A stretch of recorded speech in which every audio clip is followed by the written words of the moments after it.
Imagine waking up one morning and realizing that the world around you is exactly as it was yesterday. Yet everything inside you feels slightly heavier, not like a sharp pain, not like a wound that bleeds, but like a quiet, unbearable weight pressing against your ribs. You stare at the ceiling, and the silence feels thicker than air, almost as if the world itself is holding its breath. You move through your day, brushing your teeth, pouring your coffee, walking through streets, nodding to strangers, answering questions. But beneath it all, something inside you whispers, why? This question doesn't come like thunder. It arrives like a slow, invisible flood that soaks everything you thought was solid. Why keep walking if each step feels empty? Why keep breathing if every breath tastes the same? You sense a truth that most spend their lives trying not to hear. Suffering isn't something that simply happens to us, it inhabits us. This is the paradox. Everyone runs from suffering, yet no one truly escapes it. We label it as something to fix, something to bury beneath distractions, ambitions, pills, or prayers. But what if suffering is not merely an obstacle? What if it's the key, the very doorway through which meaning is born? Fyodor Dostoyevsky once wrote, "Suffering is the origin of consciousness." That line lingers like smoke in the air. It unsettles because it suggests something radical, that what we fear most may be what awakens us. Ask yourself, if you stripped away every layer of comfort, every mask, every temporary pleasure, what would remain? Could it be that the raw, pulsating ache within us isn't a curse, but a mirror? Could it be that the path to freedom is not in avoiding pain, but in confronting it? And so the real question emerges, quiet but unrelenting. What happens when we stop running from our... We live in a culture built on the illusion that suffering is a malfunction. From the moment you are old enough to understand language, you're told, sometimes with words, sometimes with silences, that pain is something to be eradicated, not explored. It hides in the phrases people use to comfort you. Don't cry, you'll get over it. Be positive. But beneath this language of reassurance lies a more dangerous message, that suffering has no place in a meaningful life, that to be whole, you must be unbroken. But what if that message is wrong? Fyodor Dostoyevsky understood something most of us try desperately to ignore. Pain isn't a glitch in the human system, it's part of the architecture. He believed that suffering cracks us open, exposing what is most real, most raw, and most human. When he wrote about characters trembling on the edge of despair, he wasn't romanticizing their pain. He was revealing how it strips away illusions, how it forces us to confront the uncomfortable truths we bury beneath our masks. Psychologically, suffering confronts us with the parts of ourselves we refuse to acknowledge. Carl Jung called this the shadow, the hidden, repressed dimension of the psyche. It's where we store our rage, shame, guilt, and fear. But it's also where our greatest potential lies dormant. We numb this shadow with distractions, endless scrolling, shallow conversations, compulsive productivity, artificial positivity. But the shadow doesn't disappear, it waits. And the longer we run, the louder it whispers. Philosophically, the avoidance of suffering creates a void. Friedrich Nietzsche warned of this when he wrote of a culture that worships comfort and conformity at the cost of depth. Without struggle, without the friction of suffering, the soul becomes weightless, floating without direction, like a ship without a keel. Think about it. everything that has ever reshaped you, every moment of growth, self-discovery, or revelation was forged in the fire of discomfort. Not when you were safe, but when the ground beneath your feet cracked open. Yet society teaches us to plaster over those cracks, to smile through the pain, to make our agony palatable for others. In doing so, we strip suffering of its meaning, leaving behind only a dull ache, pain without purpose. And here lies the hidden problem. When suffering loses its meaning, it doesn't disappear, it festers. It turns into quiet despair, numbness, or a restless search for something to fill the void. People spend their lives running from this emptiness, chasing money, power, validation, even spiritual highs, yet none of it touches the wound. Because the wound isn't external, it lives inside. To face our suffering is to defy everything we've been taught about how life should feel. But it's also the only way to uncover what life really is. There's a strange kind of silence that follows unacknowledged suffering. It doesn't scream, it doesn't bleed. It just lingers, heavy and invisible, like the weight of a storm pressing against the skin. You may not call it suffering anymore.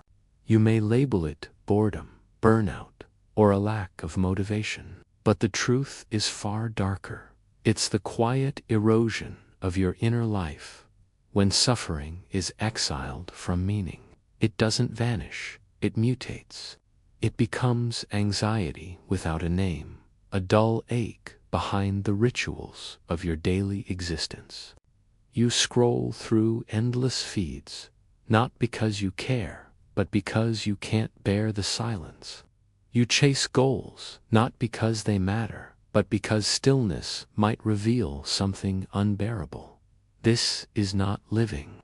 It is existing in a limbo, where nothing hurts enough to wake you, and nothing heals enough to set you free. Fyodor Dostoyevsky saw this clearly. His characters are often trapped in psychological labyrinths, not because the world is cruel, but because they've learned to look away from their pain for too long. The danger isn't suffering itself. The danger is numbness. It's the kind of numbness that turns human beings into spectators of their own lives, as if they're watching a film they never chose to star in. Psychologically, this is the slow suffocation of the self. Carl Jung described neurosis as the avoidance of legitimate suffering. In other words, by refusing to face the pain that belongs to you, you end up trapped by pain that doesn't. Anxiety disorders, depression, identity crises. These often grow in the soil of neglected anguish. It's like a house with a locked room. You can pretend it's not there, but the smell of decay will spread through the walls. Cognitively, your brain rewires itself to avoid confrontation. Neural pathways deepen around the familiar loops of distraction, compulsive behavior, superficial pleasures, emotional detachment. You build routines that keep you safe from discomfort, but also safe from depth, meaning, and real transformation. Over time, the soul withers, not because it was attacked, but because it was abandoned. Culturally, entire societies can fall into this trance. Aldous Huxley warned of a future, not of overt oppression, but of people anesthetizing themselves with pleasure. He was right. A civilization afraid of suffering doesn't produce thinkers, it produces consumers. It builds palaces of distraction, glowing screens, hollow entertainment, endless noise. And in that noise, individuals forget how to listen to their own pain. The tragedy is subtle. You might believe you're fine. You might even succeed by society's metrics. But somewhere deep inside, a part of you has gone silent. the part that once burned for something real. This is the unseen consequence, a generation of people who feel everything and nothing at once, who drown in distractions to avoid the storm inside, who live in rooms without doors because they've forgotten the courage it takes to walk through pain. Suffering doesn't merely shape individuals, it shapes entire cultures. And when a culture denies its suffering, it loses its soul. Imagine standing at the edge of that silent storm, feeling the cold weight of your own avoidance pressing against your chest. You've been taught to flee suffering, to anesthetize yourself with distraction, to see pain as an enemy. But what if everything you've been avoiding is the very key to your liberation? What if the path forward isn't around suffering, but through it? Dostoyevsky's characters teach us this radical truth. The moment you confront your suffering, it begins to transform you. Raskolnikov's guilt, Sonia's compassion, Ivan Karamazov's torment, these aren't just plot devices. They are psychological crucibles. They reveal the alchemy of pain. When faced honestly, suffering can refine the self instead of destroying it. But this confrontation requires courage. It demands that you stare into the darkness you've long denied and say, "I see you. I will not run." Called this process shadow integration. Your shadow, the collection of denied, rejected, or feared aspects of yourself, doesn't disappear if ignored. It waits, festering in the unconscious, shaping your decisions, twisting your desires. The rebellion begins when you acknowledge it, when you name the fear, the anger, the shame, when you realize that the parts of yourself you've condemned are not enemies, but teachers. Psychologically, this means leaning into discomfort. It means sitting with emotions you've been trained to flee from. Anger, grief, shame, guilt, they are all signals, signposts pointing to what needs your attention. The practice of facing them doesn't make the storm vanish, but it allows you to navigate it with awareness. You stop being a passenger in your own life. You become the navigator of your internal terrain. Historically, humans who broke free from the anesthetizing rituals of comfort often did so by embracing radical honesty, urged humanity to become who you are, to forge identity through struggle and self-overcoming. The rebellion isn't a fleeting act. It's a lifetime of persistent, conscious confrontation. It is the daily decision to choose authenticity over avoidance, even when it terrifies you. The rebellion also manifests externally.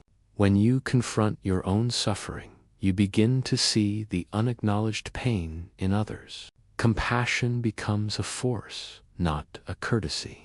You speak truth, act ethically, and resist the societal pressures that encourage numbing or distraction.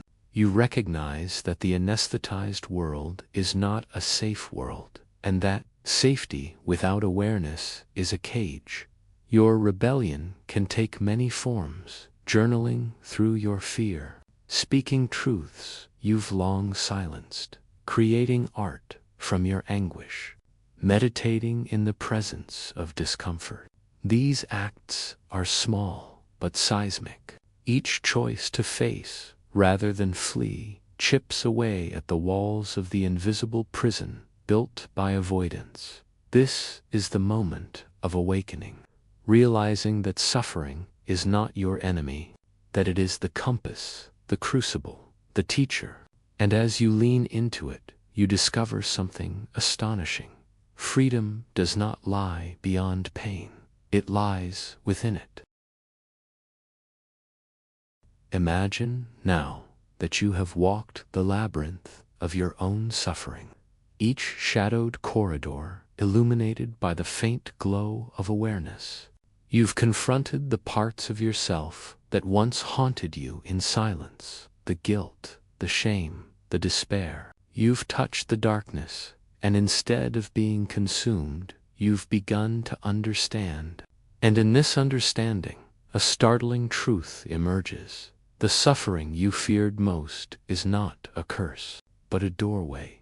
Dostoyevsky's vision whispers to you across time. To suffer consciously is to be fully alive. Pain, when embraced, does not destroy the soul, it deepens it. Raskolnikov's torment, once a spiral into madness, transforms when met with recognition and acceptance. Sonia's quiet suffering becomes a wellspring of compassion and moral courage.